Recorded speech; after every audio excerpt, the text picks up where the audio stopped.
क्या है? देखिए, जिस चंद्र ग्रहण की हम बात कर रहे हैं, साल 2025 का सबसे बड़ा चंद्र ग्रहण ये वर्ष 2025 का पूर्ण चंद्र ग्रहण है। इसकी शुरुआत हो रही है 7 सितंबर को। ये 7 सितंबर की रात को 8:58 पर आरंभ होगा।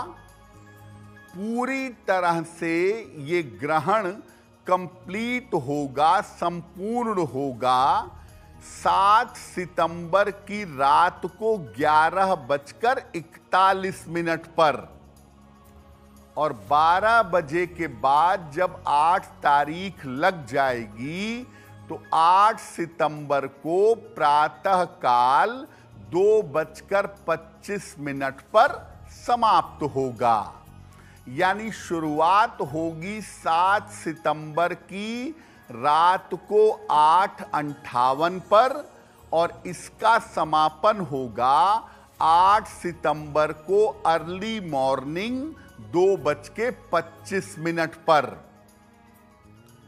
ज्योतिष के अनुसार ये ग्रहण कुंभ राशि और शतभिषा नक्षत्र में आरंभ होगा और इस चंद्र ग्रहण का समापन होगा कुंभ राशि और पूर्वा भाद्रपद नक्षत्र में। ये पूर्ण चंद्र ग्रहण भारतवर्ष में दृश्य होगा, भारतवर्ष में दिखाई देगा। जब ग्रहण स्थिर राशि में लगता है तो ग्रहण का प्रभाव लंबे समय तक होता है और ये ग्रहण लग रहा है कुंभ राशि में जो स्थिर राशि है, इसलिए कम से कम इसका प्रभाव अगले 6 महीने तक देश और दुनिया पर दिखाई देगा। यानी एक तो ये पूर्ण चंद्र ग्रहण है और दूसरा स्थिर राशि में होने की वजह से इसका प्रभाव लंबे समय तक दिखाई देगा। तो देखिए, चूंकि ये ग्रहण भारतवर्ष में दृश्य होगा, इसीलिए इसकी सावधानियों का, नियमों का पालन करना जरूरी होगा।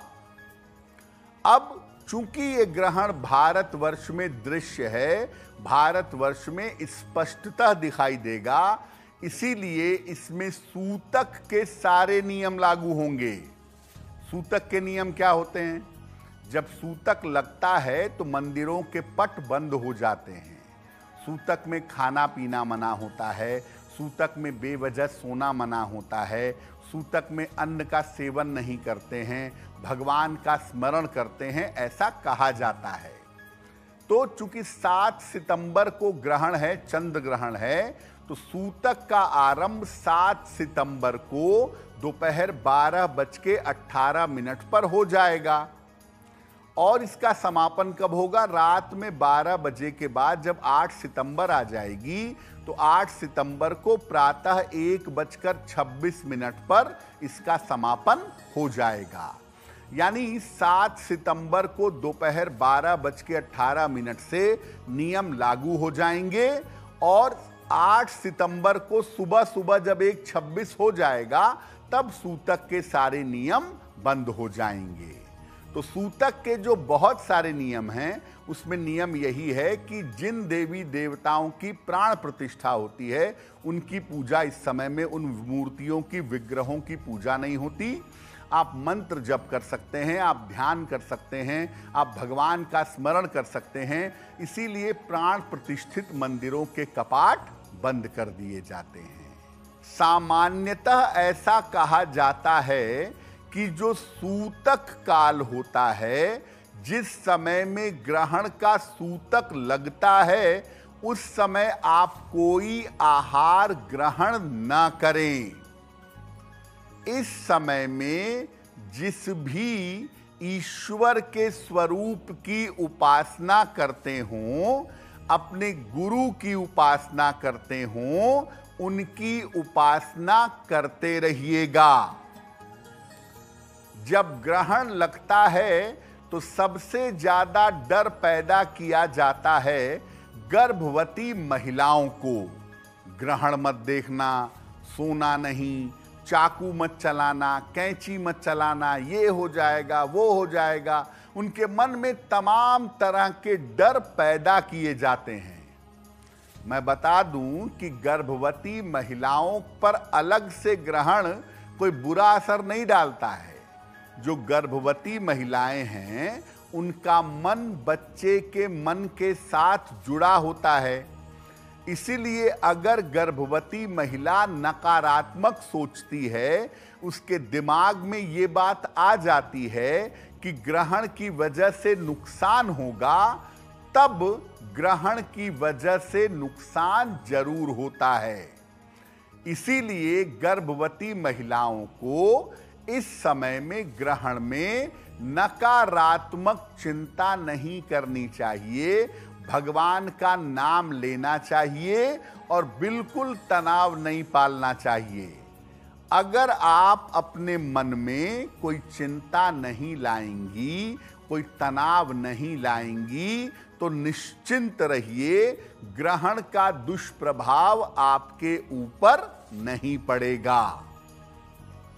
पका हुआ जो भोजन है, पका हुआ जो अन्न है, जो जल है, अगर इसका प्रयोग करना है तो ग्रहण के सूतक के पहले इसमें तुलसी दल डालकर रख देना चाहिए।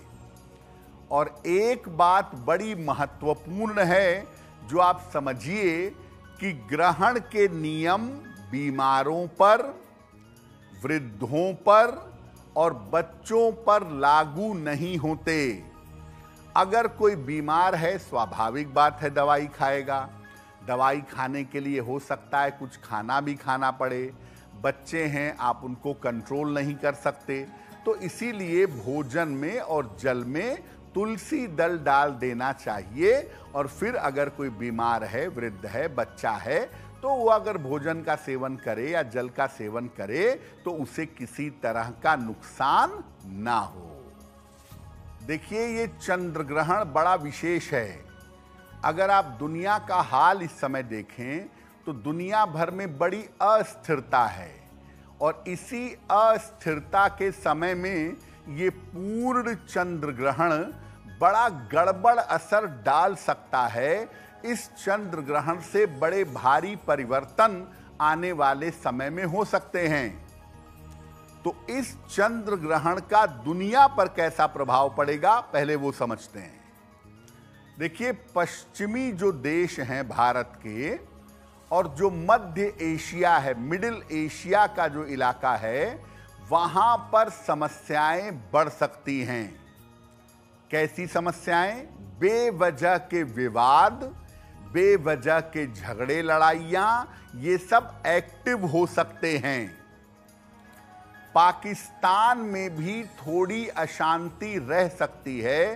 भारत पाकिस्तान का जो पंजाब वाला इलाका है, वहां पर अशांति होने की संभावना बहुत है।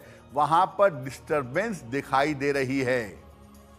अब चूंकि वायु तत्व की राशि का ग्रहण है, कुंभ राशि का ग्रहण है, इसलिए प्राकृतिक आपदाओं की संभावना बनेगी। अगर आप सुन रहे होंगे समाचार, तो प्रशांत महासागर के आसपास के इलाके में आग का रेला शुरू हो गया है।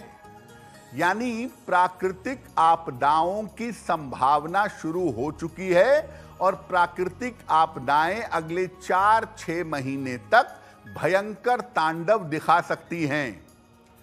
वायु राशि का मामला है, इसीलिए वायुयान दुर्घटना और अग्नि से आपदा हो सकती है। ऐसा नहीं है कि ये भारत की बात है, पूरी दुनिया में वायुयान दुर्घटना और अग्नि से आपदा की संभावना बनती है। ये जो ग्रहण लग रहा है, ये पहले लगेगा राहु के नक्षत्र में, और उसके बाद शिफ्ट कर जाएगा बृहस्पति के नक्षत्र में। तो धार्मिक और व्यापारिक मामलों को लेकर के समस्याएं भयंकर बढ़ सकती हैं। जैसे दुनिया भर में टैरिफ वॉर चल रहा है, उसको लेकर के व्यापारिक मामले, मनी मैटर्स को लेके देशों में झंझट हो सकती है।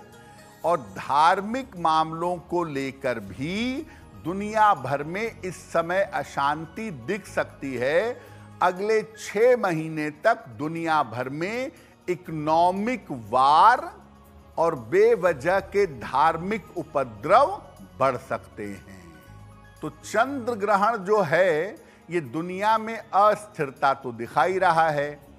अब इस चंद्र ग्रहण का प्रभाव भारत के लिए कैसा रहेगा, अपने देश की अगर बात करें। देखिए, भारत में अगर हम देखें, इलाके देखें कहां पर दिक्कतें आ सकती हैं, तो पहला इलाका है उत्तराखंड। भारत में उत्तराखंड में, उत्तरी उत्तर प्रदेश में खास तौर से, और पंजाब में स्थिति बिगड़ सकती है। भारत पाकिस्तान की जो सीमा पंजाब वाली है, पंजाब में भी पाकिस्तान में भी पंजाब है, भारत में भी पंजाब है, ये जो सीमावर्ती इलाका है, यहां पर तनाव काफी ज्यादा बढ़ सकता है। अब चूंकि कुंभ का ग्रहण है तो पर्वतों में विशेष समस्या हो सकती है। जो पर्वतीय इलाके हैं भारत के, वहां पर बहुत ज्यादा दिक्कतें बढ़ सकती हैं। प्राकृतिक आपदाएं पहाड़ी इलाकों में ज्यादा होंगी। प्राकृतिक आपदाओं के और राजनीतिक परिवर्तन के योग दिख रहे हैं। हो सकता है राज्यों में सत्ता बदल जाए, देश के केंद्र में कोई बड़ा परिवर्तन हो जाए। राजनीतिक परिवर्तन और प्राकृतिक आपदाएं पैरेलल अगले 6 महीने तक दिखाई दे रही है। और भारत के लिए भी आकाशीय विपदाएं, बादल का फटना, बिजली का गिरना, इस तरह की विपदाएं और वायुयान दुर्घटना जैसी स्थिति बन रही है। जो सबसे अहम बात दिख रही है भारत के कॉन्टेक्स्ट में, वो ये दिख रही है कि भारत में केंद्र में भी और राज्यों में भी राजनीतिक बड़े परिवर्तन हो सकते हैं। सत्ता परिवर्तन जैसी स्थितियां बन सकती हैं। लोगों के बड़े बड़े पद आ भी सकते हैं और जा भी सकते हैं। जो भारत के बड़े राजनेता हैं, उनके भविष्य को लेकर मुश्किलें पैदा होंगी और ये समय उनके स्वास्थ्य के लिए कठिन हो सकता है। तो देखिए, ये चंद्र ग्रहण कुंभ राशि में लग रहा है। स्वतंत्र भारत की कुंडली में कुंभ दशम भाव है। सिंह कुंभ प्रभावित हो रही है और सिंह जो है वो भारत की कुंडली का सिंहासन है। इसीलिए बहुत सारे राजनेताओं के, बहुत सारे लोगों के सिंहासन डोलेंगे। और इस समय एकदम सडनली आप देखेंगे कि देश की राजनीति में बड़ा परिवर्तन होता हुआ अगले 6 महीने में निश्चित रूप से दिखाई देगा। तो ग्रहण का जो समय होता है, सूतक काल से लेकर सूतक काल की समाप्ति तक, जो बात महत्वपूर्ण है कि उसमें आपको नियमों का पालन करना चाहिए। लेकिन ग्रहण काल में कुछ काम ऐसे होते हैं जो अगर आप करें तो आपके लिए बड़े लाभदायक होंगे, बड़े फायदेमंद होंगे। तो ग्रहण काल में क्या करना लाभदायक होगा? ग्रहण काल में मंत्र जप करना, स्तुति करना और ध्यान करना विशेष लाभकारी होता है। यानी ग्रहण के समय में अगर आप अपने गुरु मंत्र का, इष्ट मंत्र का जप करें, नाम जप करें, भगवान की स्तुति करें और अगर ध्यान जानते हो तो ध्यान करें, ये आपके लिए विशेष लाभकारी होगा। ग्रहण काल में अगर आप एकाग्र होकर, कॉन्संट्रेट होकर पूजा और प्रार्थना करें तो ये पूजा प्रार्थना निश्चित रूप से आपकी स्वीकार होगी। जो बात रीजनेबल है, जो बात ठीक है, अगर उसके लिए प्रार्थना करेंगे तो आपकी प्रार्थना स्वीकार होगी। अगर आप कोई मंत्र सिद्ध करना चाहते हैं या दीक्षा लेना चाहते हैं तो ग्रहण काल में गुरु दीक्षा लेना या मंत्र सिद्ध करना बहुत शुभ होता है। निरंतर लंबे समय तक संकल्प लेकर ग्रहण काल में मंत्र जपें, सिद्ध होगा। और ग्रहण काल में अगर आप दीक्षा लेते हैं गुरु से तो उसका प्रभाव बहुत ही विशेष होगा और उस प्रभाव से आपको लाभ होगा। जब ग्रहण समाप्त हो जाए उसके बाद स्नान करिए। रात का समय रहेगा, 8 सितंबर की भोर का समय, तो स्नान कर लीजिए। और इसके बाद जब दिन निकल आए तो किसी निर्धन व्यक्ति को कुछ न कुछ दान करिएगा। चंद्र ग्रहण है, इसलिए सफेद वस्तुओं का दान करना सबसे ज्यादा शुभ होगा। चावल का, चीनी का, दूध का दान करना आपके लिए सबसे ज्यादा बेहतर होगा। तो ऐसा नहीं है कि ग्रहण हमेशा बुरा ही है। ग्रहण काल में अगर आप मंत्र जप करते हैं, ग्रहण काल में अगर आप प्रार्थना करते हैं तो प्रार्थना आपकी स्वीकार होगी, ये संभावना आपके लिए बन रही है। देखिए, चंद्र ग्रहण का जो समय है उस समय में अगर आप कुछ नहीं करना चाहते तो एक तो चंद्र ग्रहण है, तो चंद्रमा के मंत्र का एक माला 108 बार जप कर लीजिएगा।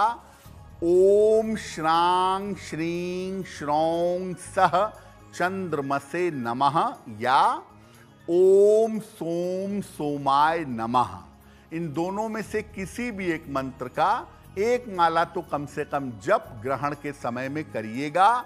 और ग्रहण के समय में आपकी राशि कोई भी हो, आपका लग्न कुछ भी हो, ग्रहण के समय में शिव मंत्र का जप करना बहुत जरूरी है।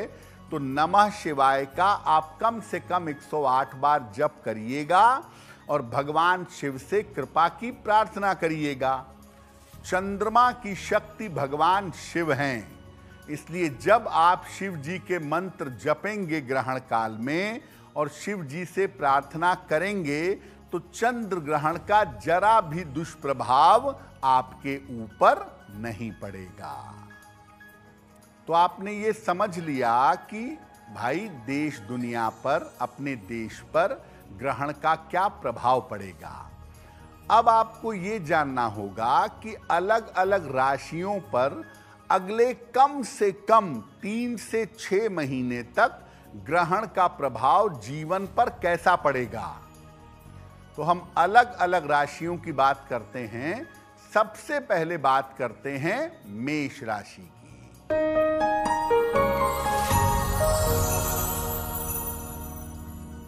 देखिए, मेष राशि वालों के लिए ये चंद्र ग्रहण अच्छा है। आपके तमाम रुके हुए काम इस समय पूरे होंगे। आपको वाद विवाद से और मुकदमों से छुटकारा मिलेगा। शत्रु और विरोधी आपके शांत होंगे। क्या उपाय करेंगे? जब ग्रहण समाप्त हो जाए उसके बाद किसी निर्धन व्यक्ति को सफेद वस्तु का दान करिएगा। चावल, चीनी, दूध, इसका दान करना अच्छा रहेगा।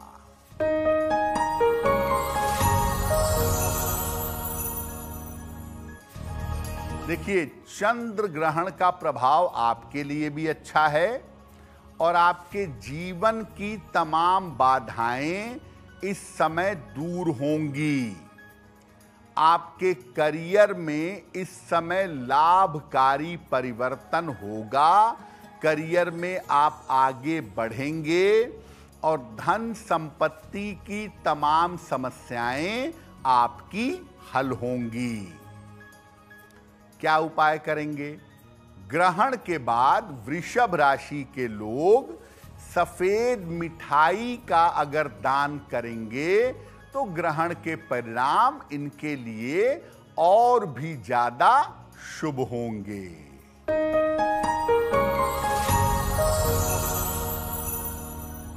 मिथुन राशि। मिथुन राशि वालों को सावधानी रखनी होगी, क्योंकि ग्रहण की वजह से आपकी सेहत बिगड़ सकती है। स्वास्थ्य का और मुकदमेबाजी का ध्यान रखिएगा। इस समय आपके संतान पक्ष को दिक्कतें आ सकती हैं, संतान पक्ष को समस्या हो सकती है। और मिथुन राशि के लोग इस समय यात्राओं में विशेष सावधानी बनाए रखेंगे। ग्रहण समाप्त हो जाने के बाद आप किसी निर्धन व्यक्ति को अगर दूध का दान कर देंगे तो ग्रहण के दुष्प्रभाव आपके ऊपर ज्यादा नहीं पड़ेंगे।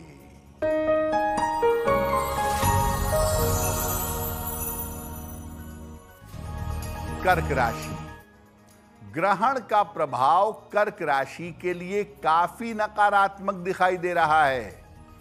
आपको शिक्षा और करियर के मामले में काफी मेहनत करनी पड़ेगी, काफी प्रयास करना पड़ेगा, तब रास्ते बनेंगे। स्थान परिवर्तन के बारे में अगर सोच रहे हैं तो उस बारे में आपको विचार करना चाहिए। और कर्क राशि के लोग ग्रहण के बाद अगले 3-4 महीनों में अपने स्वास्थ्य का बहुत ध्यान बनाए रखें। ग्रहण काल में अगर शिव मंत्र का जप आप करते हैं, ग्रहण के समय में थोड़ा समय निकाल के 1 माला, 3 माला, 11 माला नमः शिवाय का जप करते हैं तो ग्रहण के दुष्परिणाम से बचे रहेंगे।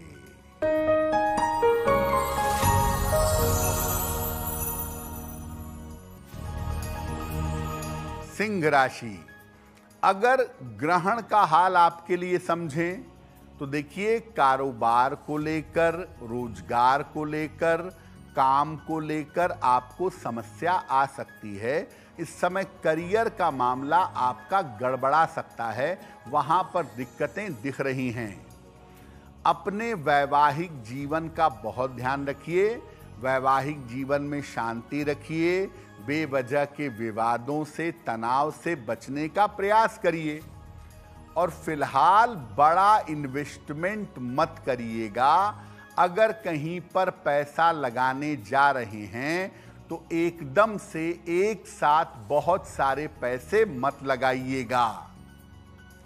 जब ग्रहण समाप्त हो जाए तो ग्रहण के बाद किसी निर्धन व्यक्ति को चावल का दान करिएगा।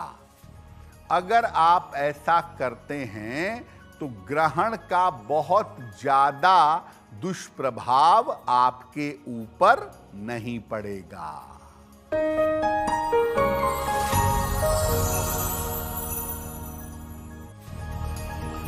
कन्या राशि। चंद्र ग्रहण के परिणाम आपके लिए अनुकूल हैं, फायदेमंद हैं। और इस समय आपके स्वास्थ्य में लगातार सुधार होता चला जाएगा। आपके जो महत्वपूर्ण काम हैं, जो रुके हुए हैं या फंसे हुए हैं, रुके हुए काम आपके पूरे होंगे। और इस समय आपके शत्रु और विरोधी परास्त होंगे, यानी ग्रहण का प्रभाव आपके लिए बढ़िया रहने वाला है। ग्रहण के बाद किसी निर्धन व्यक्ति को अगर सफेद मिठाई का दान कर देंगे तो ग्रहण का प्रभाव आपके लिए और भी ज्यादा बेहतर होगा।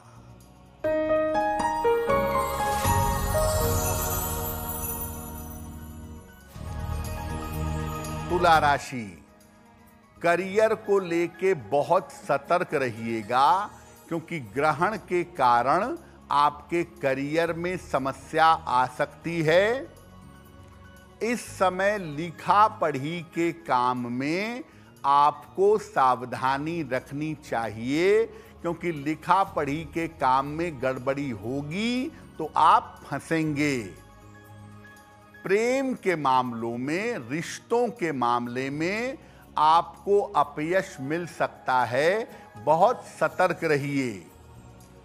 तुला वाले करियर और रिलेशनशिप, इन दोनों मामले में मुश्किलों में आ सकते हैं, इसका ध्यान रखेंगे। ग्रहण के बाद किसी निर्धन व्यक्ति को अगर चावल का दान कर देंगे तो आपकी मुश्किलें कम रहेंगी।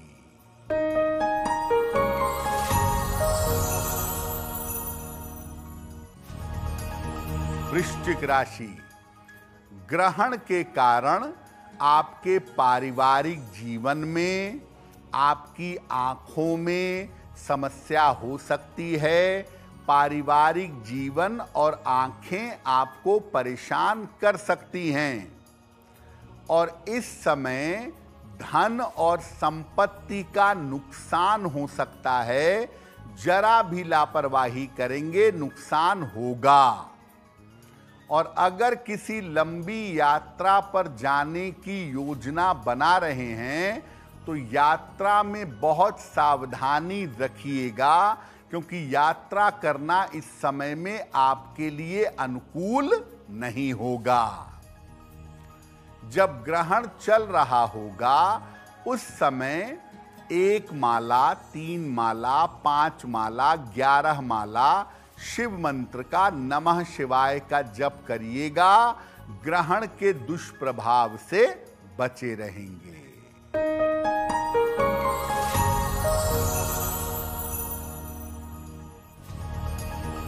धनु राशि, चंद्र ग्रहण का प्रभाव आपके लिए अच्छा दिखाई दे रहा है, और इस वजह से आपको करियर में कोई बड़ा अवसर मिल सकता है, कोई बड़ा फायदा इस समय आ सकता है। स्थान परिवर्तन के योग भी आपके लिए इस समय बन रहे हैं, और चंद्र ग्रहण के अच्छे प्रभाव की वजह से आपके तमाम रुके हुए काम भी पूरे होंगे। तो चंद्र ग्रहण का प्रभाव धनु राशि पर अनुकूल दिखाई दे रहा है। ग्रहण के बाद आप किसी निर्धन व्यक्ति को दूध का दान करिएगा। अगर आप ऐसा करते हैं तो ग्रहण के परिणाम और प्रभाव बेहतर होंगे।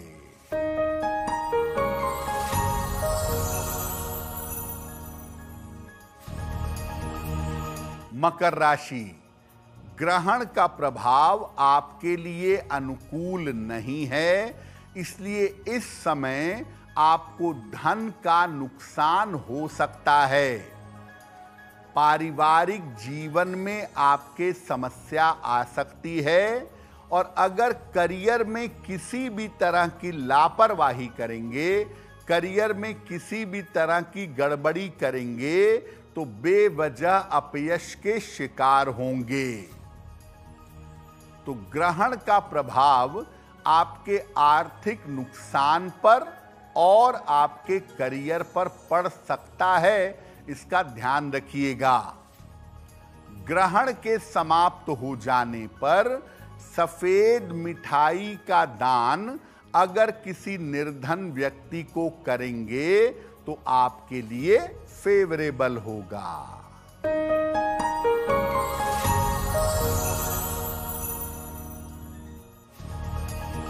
कुंभ राशि, चंद्र ग्रहण का प्रभाव आपके माता पिता के स्वास्थ्य के लिए और आपके खुद के स्वास्थ्य के लिए अच्छा नहीं।